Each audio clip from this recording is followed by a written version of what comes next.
바울과 바나바는 1차 전도 여행을 마무리하고 이제 무사히 파송한 교회 안디옥 교회로 돌아오게 되었습니다. 그동안 그들을 파송한 안디옥 교회 교인들은 얼마나 그들을 위해서 열심히 기도했을까요? 아프지는 않았는지, 굶지는 않았는지, 박해받고 힘들지는 않았는지 노심초사 바울과 바나바를 위해서 기도했을 것입니다. 이렇게 바울과 바나바는 거의 2년 동안에 진행된 전도 여행에 피곤한 기색이 역력했지만 이 교인들이 모인 자리에서 선교 보고를 시작하면서 한껏 상기된 표정이었습니다. 자, 실루기아에서 배 타고 구브로 섬의 살라미에 도착했습니다. 그리고 바보, 그리고 버가, 또 비시디아 안디옥, 이고니온, 루스드라, 더베까지 무려 2240km를 이동했습니다. 바울과 바나바는 유대인 회당에서 또 거리에서 복음을 전하고 기적이 일어난 일, 그리고 신으로 오해받아서 제사를 막은 일도 이야기해 주었습니다. 특별히 이 루스드라에서는 멀리서부터 쫓아온 유대인들의 충동으로 바울이 돌에 맞아서 거의 죽다가 살아난 일도 간증을 했습니다. 그렇게 일어나서 다시 성으로 들어가서 새신자들을 격려하고 제자 삼고 또 거쳐온 도시들을 거꾸로 방문해서 많은 사람들에게 복음 전하고 제자 삼은 일들에 대해서 이야기를 했습니다. 자, 선교 보고를 듣는 교인들에게서 때로는 웃음과 환호가 터졌습니다. 때로는 안타까움과 걱정의 탄식이 흘러나왔습니다. 그런데 무엇보다도 고무적인 것은 성령 하나님께서 이방인들에게 믿음의 문을 활짝 열어주셨다라는 사실이었습니다. 자, 이렇게 바울의 1차 전도 여행은요, 이 복음이 예루살렘과 유대와 사마리아, 즉 팔레스타인 땅을 넘어서 본격적으로 복음이 이방 땅에 전해졌다라고 하는 것이 가장 큰 의의라고 말할 수가 있습니다. 그런데 여러분 생각해 보십시오. 이렇게 복음이 이방 땅에 전해지는 그 과정 가운데 순교와 박해와 환란이 동반되었다라는 사실을 우리는 기억할 필요가 있습니다. 제일 먼저 스데반의 순교로 말미암아 믿는 사람들에 대한 박해가 시작되었죠. 그 박해로 인해서 그리스도인들이 흩어져서 예루살렘을 떠나게 되었습니다. 그렇게 해서 최초의 이방인 교회인 수리아 안디옥 교회가 세워졌습니다. 그리고 그 안디옥 교회에서 파송한 바울과 바나바를 통해서 이제 복음이 이방 땅에 전해지게 되었다는 것이죠. 찾아가는 곳곳마다 그리스도의 헬라신들을 섬기면서 하나님을 모르고 살아가는 사람들이 많았습니다. 또 하나님을 잘 안다고 하면서도 예수님을 메시아로 인정하지 않는 사람들도 만났습니다. 그들에게 똑같이 복음을 전했는데요, 그들에게 있어서 복음은 그들의 삶 전체를 흔들 수 있는 폭탄과도 같은 그런 큰 영향력이었습니다. 그래서 격렬하게 때로는 저항하고 반대하고 박해하기도 했다는 것이죠. 자, 복음을 전하고 기적을 나타내는 바울과 바나바에게 그들이 돌을 던집니다.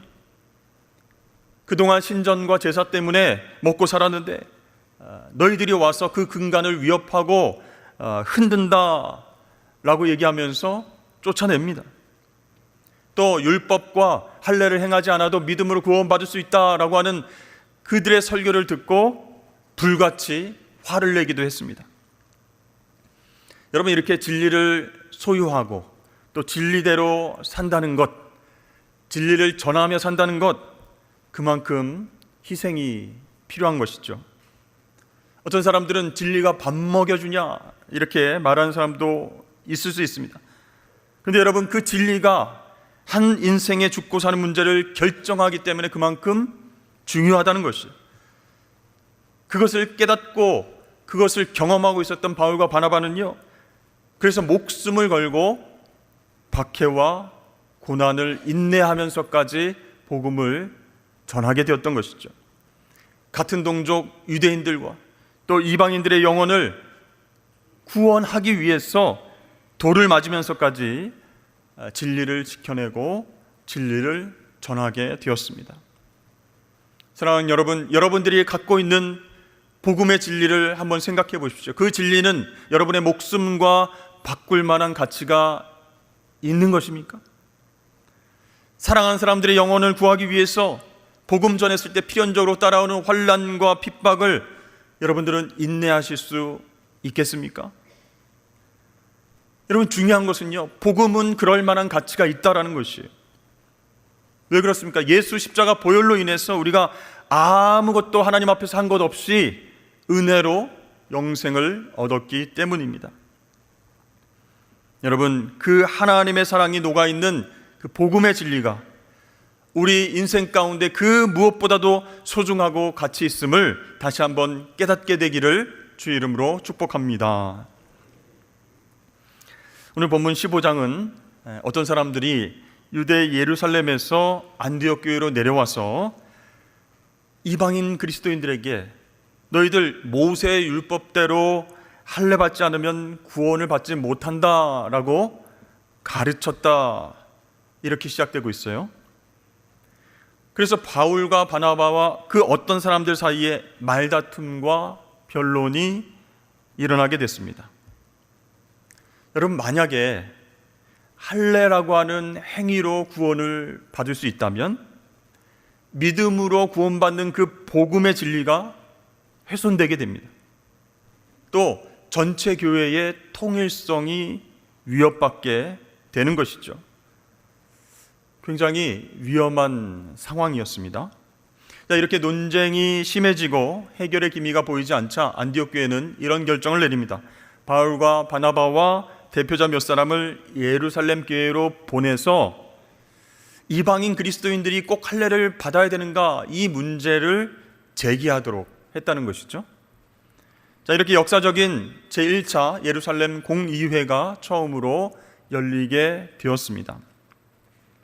이 예루살렘에 도착한 바울 일행이 하나님께서 함께 하셔서 이방 땅에서 행하신 일들을 장로와 사도들 앞에서 이야기를 합니다. 그러면 은혜 받고 하나님께서 그들을 믿음으로 구원케 해주셨구나 깨달으면 되는데, 바리새파 출신 유대인이 나섰습니다. 의의 있습니다. 제가 생각하기는 이방인 그리스도인들은 모두 할례를 받아야 됩니다. 모두 모세의 율법을 지키는 것이 마땅하다고 생각합니다. 이렇게 주장을 하는 것이에요. 왜 그렇게 얘기를 했을까요? 예루살렘에 있는 많은 유대인 그리스도인들은요, 이방인 그리스도인들이 그냥 하나님 자녀가 될 수 없다, 이렇게 보통 생각을 많이 했어요. 자신들처럼 할례를 받고 율법을 지켜야만 하나님 자녀로서 자격이 있다라고 굳게 믿었습니다. 그러니까 우리가 어떤 일을 해야 보상을 받지 않겠습니까? 마찬가지로 할례와 율법 준수라고 하는 행위가 있어야 하나님 그 행위를 보시고 그것에 대한 보상으로 구원을 주신다, 이렇게 생각한 것이에요.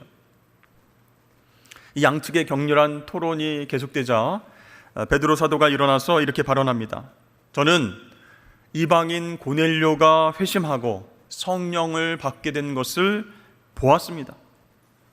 하나님은 유대인과 이방인에게 똑같이 성령을 부어주시는 분이십니다. 그래서 이방인들도 우리와 동일하게 주 예수의 은혜로 구원받은 사람들임을 알아야 됩니다. 구원이라고 하는 것은 인간의 노력과 행위의 결과가 아닌 오직 하나님의 은혜입니다. 그러므로 이방인들을 제한 없이 받아들이는 것이 맞습니다. 이렇게 베드로 사도가 얘기했어요. 그 말을 받아서 바울과 바나바가 우리가 1차 전도 여행을 하면서 하나님께서 이방인들에게 행하신 놀라운 표적과 기사와 구원의 역사에 대해서 보고를 쫙 했습니다. 그러니까 베드로의 의견을 지원을 한 것이죠. 그리고 마지막으로 예루살렘 교회의 수장격인 야고보 사도가 나와서 정리를 합니다.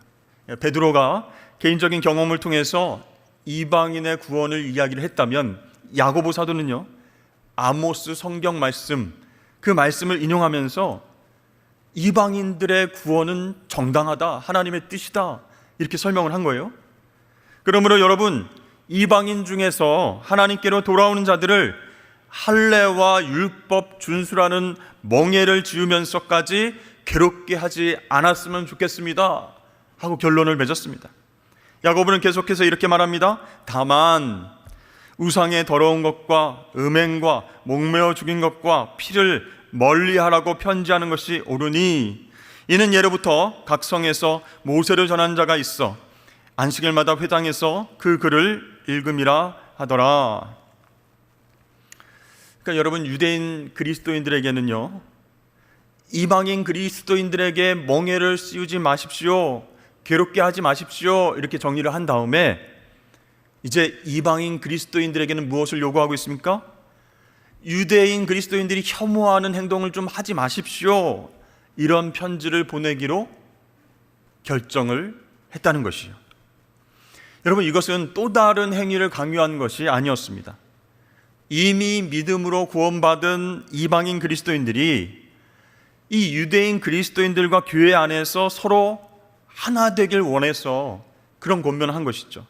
또 교회 밖에 믿지 않는 유대인들과 접촉점을 지닐 수 있도록 배려와 상식의 차원에서의 행동을 요청한 것이었습니다. 사실 이방인 그리스도인들이 예수 믿고 구원받고 안디옥 교회에서 또 예루살렘 교회에서 신앙생활을 하지만 이들 중에는 우상에게 바쳐진 제물을 먹고 또 신전에서 창기와 놀아나고 또 우상에게 바쳐진 고기와 피를 먹는 사람도 있었다는 것이요. 그것을 유대인 그리스도인들이 봤다면 얼마나 싫어하겠습니까? 그러니까 주님을 영접한 이방인 그리스도인들 가운데서도 여전히 옛날 습관을 버리지 못한 그런 사람들이 있었다는 거예요. 우상 섬겼던 관습과 전통 가운데에 살아가는 사람들이 있었는데 그 모습이 유대인들을 자극하고 힘들게 했다라는 뜻이에요. 그래서 예수 그리스도 안에서 형제된 유대인 그리스도인들과 멀어지게끔 하는 요인이 될 수 있으니 그러한 행동들을 하지 마십시오라고 결론을 내린 것이죠. 그런 행동을 버리지 않으면 유대인 그리스도인들은 이방인 그리스도인들을 절대로 하나님 자녀가 될 수 없다고 오해하게 만드는 것입니다, 이렇게 얘기한 거예요. 그래서 야고보 사도가 이렇게 예루살렘 공의회를 통해서 마지막 결정을 지은 내용은 이방인 그리스도인들에게 유대인 그리스도인들과 함께 은혜 안에서 하나 될 수 있게끔 배려합시다, 사랑합시다, 그런 의미예요. 그래서 우상의 더러운 것, 음행하는 것, 또 목매어 죽인 것, 피를 멀리하는 행동을 당부하는 편지를 보내게 한 것이었습니다. 바울은요, 나중에 고린도 교회 교인들에게 보내는 편지를 통해서 이렇게 말한 적이 있었습니다. 그러므로 만일 음식이 내 형제를 실족하게 한다면 나는 영원히 고기를 먹지 아니하여 내 형제를 실족하지 않게 하리라. 이 고린도에서는요, 모든 짐승은 반드시 먼저 신전의 제물로 바쳐진 이후에 그 고기가 시장에서 팔렸습니다. 그러니까 시장에서 팔리는 모든 고기는 우상에게 바쳐졌던 제물인 셈이었습니다. 하지만 하나님 믿는 바울에게 있어서 우상의 신상은 무엇이었습니까? 아무리 화려하고 웅장해 보여도 단순한 돌이나 쇠붙이에 불과해 보였습니다. 그러므로 그런 돌이나 쇠붙이 앞에 잠시 놓였던 고기는 아무 꺼리낌 없이 먹을 수 있었어요. 그러나 만약 아무 꺼리낌 없이 그 고기를 사서 먹는 모습을 단 한 사람이라도 보고서 복음을 오해하는 일이 생긴다면, 또 실족하는 일이 생긴다면 자신은 평생 동안 제물로 바쳐진 고기는 입에 대지도 않겠다, 이렇게 선언을 한 것이죠. 그러니까 바울에게 있어서 무엇을 한다 안 한다라고 하는 기준이 무엇입니까? 한 영혼에 대한 사랑이었다는 거예요. 그러니까 바울은 사람을 오해하지도 오해하게도 하지 않는 진정한 사랑의 통로였다라는 것이에요. 그렇습니다. 하나님께서 주신 사랑이 우리 가운데 있다면 나의 편견과 판단으로 사람을 오해하지 않게 되는 거예요. 상대방을 배려하고 그 입장을 생각하면서 행동하게 된다는 것입니다. 자, 예루살렘 공회의 사도와 장로와 온 성도들은요, 모두가 한 마음이 되어서 유다와 실라를 안디옥 교회에 파송하기로 결정했습니다. 왜 그렇죠? 이제부터 이방인 그리스도인의 할례는 금지합니다. 이렇게 예루살렘 공회의 판결을 안디옥 교회 교인들에게 설명해 주기 위해서 유다와 실라를 파송하게 된 것이죠. 26절 말씀에 보니까 이것을 만장일치로 결정했다라고 나옵니다. 여러분, 뭐 한 90% 찬성이요 이런 것도 아니고 만장일치로 결정했어요. 어떻게 이것이 가능했을까요? 바울과 바나바의 증언이 정말로 큰 설득력이 있어서 그랬을까요? 아니면 베드로와 야고보 사도의 힘이 셌기 때문에 그렇게 만장일치로 결정했을까요? 사실 여러분, 예루살렘 공의의 처음 분위기는요, 냉랭했습니다. 이방인 그리스도인들이 할례를 받아야 됩니다 라고 주장하는 사람들과 안 됩니다, 믿음으로만 구원받을 수 있습니다, 반대하는 사람들 사이에 치열한 공방과 변론이 계속되었기 때문이었어요. 끝날 것 같지 않았습니다. 그런데 그곳에 있는 사도들과 장로들과 성도들 한 사람의 반대도 없이 모두 한마음 되어서 야고보의 최종 판결에 만장일치로 받아들였다라고 기록하고 있어요. 이게 어떻게 된 일일까요? 우리 28절 말씀을 한번 보겠습니다. 성령과 우리는 이 요긴한 것들 외에는 아무 짐도 너에게 지우지 아니하는 것이 옳은 줄 알았노니, 이렇게 말씀합니다. 자, 이방인 그리스도인들에게 유대인들이 혐오하는 행동을 금지할 것을 요구하는 것 이외에 아무런 짐, 할례의 짐을 지우지 않기로 결정했다라고 말합니다. 누가 결정했어요? 성령과 우리가.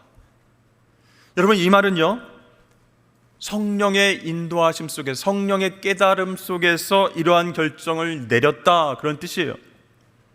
그러니까 인간적으로 보면 조금 전까지는 자신의 주장을 아주 강하게 펼쳤던 사람들이 그것을 내려놓은 것이죠. 반대측 의견을 받아들이고 만장일치로 결정했어요.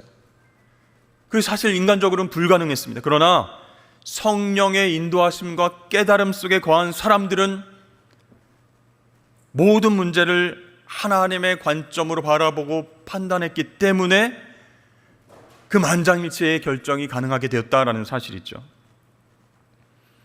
여러분, 생각해 보세요. 유대인들이 정체성을 유지하려면요, 할례와 율법 준수는 버려서는 안 되는 것이었습니다. 그것을 버리고 믿음으로 구원받을 수 있습니다 라고 얘기하면 자존심 상하는 거예요. 정체성이 흔들리는 거예요. 그러나 하나님 관점에서 보니까 예수 보혈의 은혜로 구원받은 이방인들 역시 똑같은 하나님의 자녀구나, 하나님이 사랑하셔서 구원을 베풀어 주셨구나 라는 것을 깨닫게 되었던 것이. 여러분, 이렇게 성령의 깨달음, 성령의 인도하심 속에서 진리를 발견했을 때 우리는 겸손하게 내 주장을 내려놓을 수 있게 됩니다.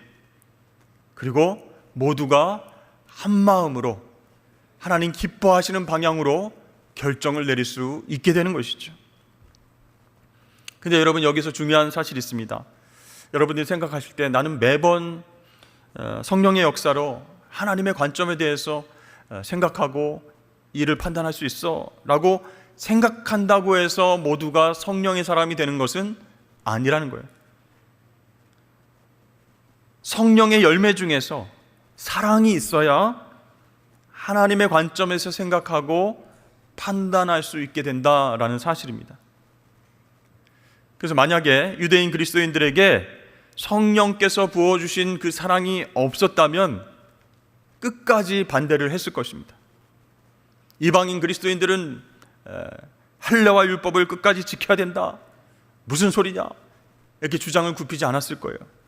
그러나 바울과 바나바가 유대인들이잖아요. 근데 그들이 목숨 걸고 이방 땅에서 복음 전할 때에 많은 이방인들이 회개하고 예수를 믿는 그 사실을 전해 듣고, 야, 이건 아무나 할 수 있는 일이 아니다, 영원 사랑하는 마음이 없이는 불가능하구나, 그 영원 사랑의 마음 누가 부어주셨을까? 바로 성령께서 주신 열매가 확실하다라는 것을 그 자리에서 깨닫게 된 것입니다. 그렇습니다, 여러분. 성령의 사람만이 세상의 갈등을 극복하고 하나 되게 할 수 있습니다. 무엇으로요? 사랑으로요. 그러니까 여러분, 사랑이 없으면 아무것도 아니에요. 껍데기일 뿐이에요. 사랑이 없으면 종교적인 논리, 돈과 이익의 논리에 따라서 우리들도 판단하고 행동할 가능성이 커지게 된다는 것입니다. 그러나 성령이 주시는 사랑이 있는 사람은요, 그 논리들을 뛰어넘습니다. 내가 가진 계획과 생각을 내려놓습니다. 그리고 하나님 기뻐하시는 방향으로 하나 되게 만드는 줄로 여러분 믿으실 수 있기를 바랍니다. 오늘날 우리는 갈등과 혐오의 시대를 살아가고 있습니다. 내 생각과 판단, 내 논리와 경험이 맞다고 여기고 나의 생각과 다른 사람들을 인정하지 않습니다.